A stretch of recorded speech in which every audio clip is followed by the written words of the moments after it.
Chers amis, bonjour à toutes et à tous. Je suis ravi de me joindre de nouveau à vous ce matin. Et je suis toujours impatient chaque année de participer à cette réunion annuelle. Et je souhaiterais commencer par vous remercier sincèrement, chacune et chacun d'entre vous, puisque vous êtes au quotidien en première ligne.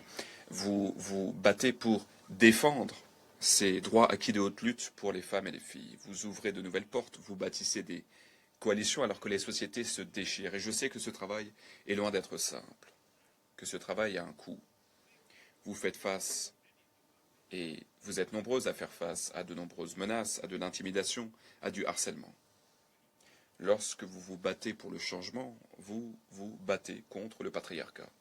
Et le patriarcat freine des quatre fers. Nous vivons encore aujourd'hui dans un monde qui est dominé par les hommes, avec une culture dominée par les hommes. Et en fin de compte, l'égalité de genre est une question de pouvoir. Et nous le voyons aux quatre coins de la planète, dans le monde politique, dans les institutions économiques, dans les entreprises qui construisent les technologies qui façonnent notre avenir, notamment l'intelligence artificielle. Le patriarcat est fortement répandu dans les Silicon Valley du monde entier. Et c'est là que se concentre de plus en plus le pouvoir aujourd'hui.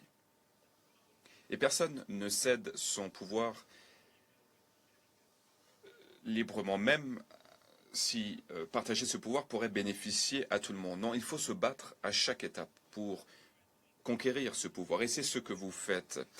C'est ce que faisait l'abolitionniste et la féministe Lucretia Mott, c'est-à-dire essayer de faire trembler les fondations du privilège. Chers amis, c'est ce que vous faites trembler les fondations.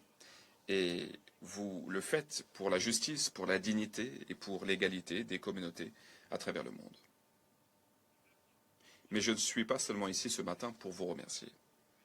Je suis également ici pour vous écouter, pour écouter vos suggestions, vos conseils. Nous vivons une période trouble. Un vent amer souffle à travers le monde.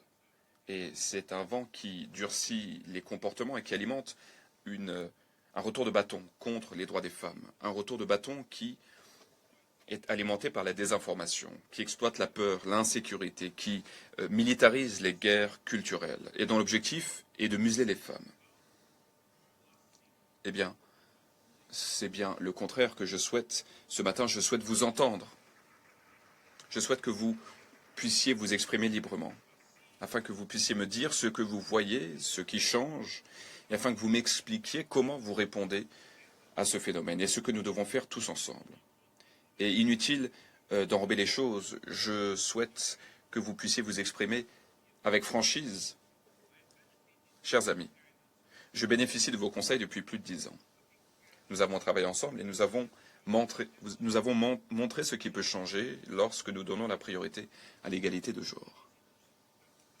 Cela permet de renforcer nos institutions, cela leur permet de gagner en crédibilité lorsque les femmes occupent des postes de dirigeants. La situation s'améliore lorsque les femmes participent à la prise de décision dès le début. Et c'est ça l'objectif de notre stratégie pour promouvoir la parité hommes-femmes. Pour la première fois dans l'histoire de l'ONU, nous avons atteint la parité parmi les hauts responsables de l'ONU au siège et à l'échelle mondiale. La parité parmi nos principaux représentants à travers le monde. Et la parité au niveau des catégories professionnelles. Et cela a porté ses fruits pour tout le monde. Cela a amélioré la qualité de notre travail, cela nous a permis de gagner en légitimité, et cela a renforcé notre capacité à servir les populations. Et à cet égard, je souhaiterais vous donner quelques explications.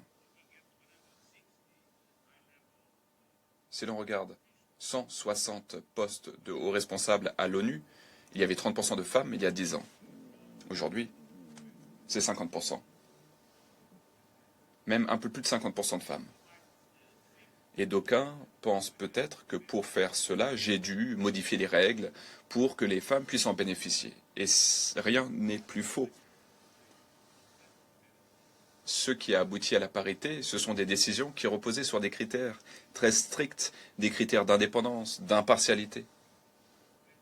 Mais la différence, c'est que lorsque les femmes ont le sentiment qu'elles ont véritablement la possibilité de progresser, alors elles présentent leur candidature. Et à ce moment-là, eh bien, nous nous sommes rendus compte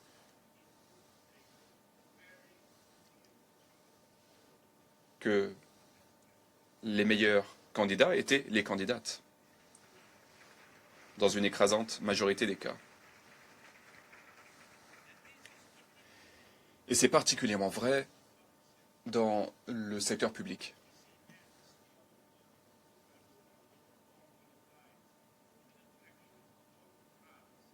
Les hommes sont principalement attirés par le secteur privé, les femmes sont plutôt attirées par le secteur public.